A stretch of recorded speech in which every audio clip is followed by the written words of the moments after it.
I can instantly know why a company is not closing as many events as they want. And it usually comes down to their sales process or their marketing. So on one hand, you don't have enough leads coming in to actually even close an event, or we have plenty of leads coming in, but those leads we aren't converting into bookings because our sales process is dropping the ball somewhere. Something I've really realized and seen time and time again now that I've been coaching people for a few years in this industry is that there are a lot of people that don't understand why they're not getting booked, but they're also not marketing at all. I cannot tell you how many people come into my world and they're like, oh my God, Shelby, I posted on Instagram. Why haven't I booked an event yet? And I'm like, you made one post on Instagram and you expected to book an event from that? I don't know where your thought process is at, but that's just not at all how it works. You kind of have to treat, if you're going to be leaning into social media marketing, you have to treat it like a gym membership.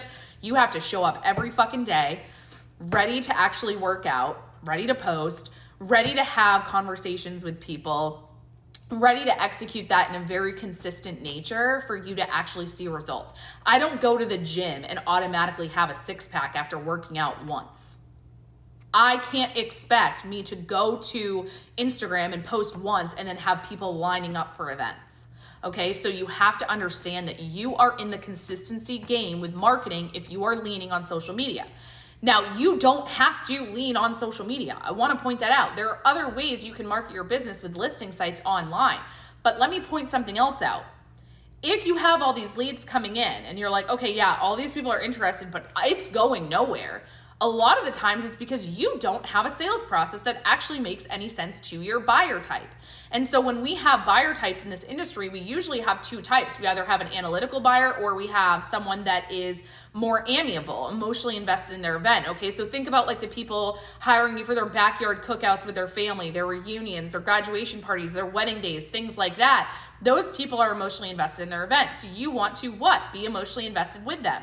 Do you think you sending a blanket quote like, oh my God, I'm so excited that you want us to work with you. Here's our rate. Why don't you pay it? Do you think that's going to move an emotionally invested buyer into choosing you?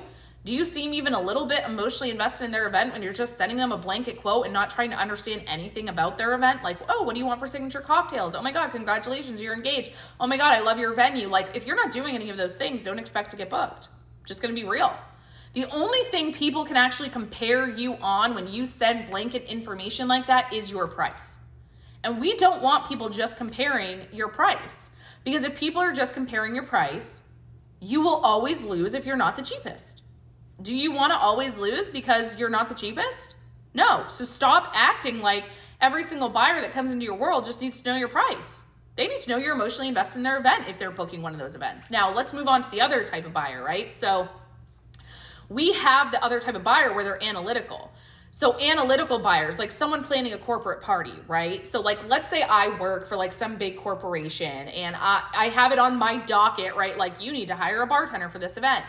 And I start researching and going to all these different bartenders and they're just sending me information. I obviously have a budget, right? Because I'm working for a corporation. That corporation is going to tell me this is what we have to execute that event. And okay, if I've spent this on catering, that's what I have left for a bartender. Now, if I know, okay, right off the bat, this is my budget, and you come into my world and you're out of my budget, I'm not even going to reach back out to you. I'll ghost you because I don't care. And / this is my 40-hour week job, right? And me being an analytical buyer means I'm in the interest of you helping me make my job easier. So if I know that I want my job to be easier, but I also want to make sure that you are going to be the best choice because I don't want to look like the asshole that booked a bad bartender when I'm working out my job, what matters most to me? 1, reviews. I want to make sure that your company has executed events well in the past. Number 2 thing that matters the most to me, honestly, is that you are going to help me with my job and you are going to do the majority of the legwork for me. I want to know as an analytical buyer that A, you're going to solve all my problems, and B, you have a track record of being able to do this for other people.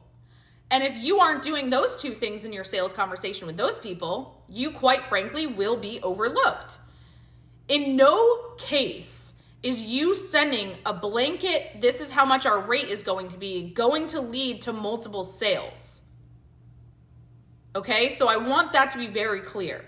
If you are not doing something in your sales process that makes people feel seen or validated in why they would choose you, whether it's your reviews, it's how you're handling it, it's you being emotionally invested, it's you being like, I'm gonna be the problem solver, you're not going to fucking book events. And I can instantly see what is going wrong in your company if one, you're just not posting enough, you aren't actually visible, or two, your sales process sucks and nobody's going to ever book you because you aren't actually attracting the type of buyers that would book you.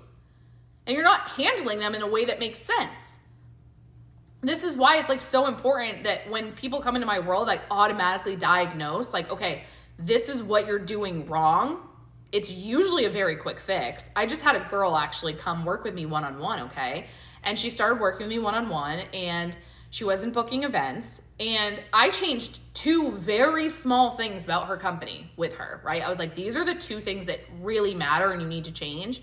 And as soon as she did it, she just closed 4 events last week. That's not because of rocket science, but it is because of 2 little tweaks that we made in her company where she's handling her sales process better.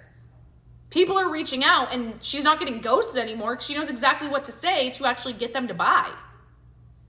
That is something you have to instill in your business. You have to know what is turning people off so that you actually make money.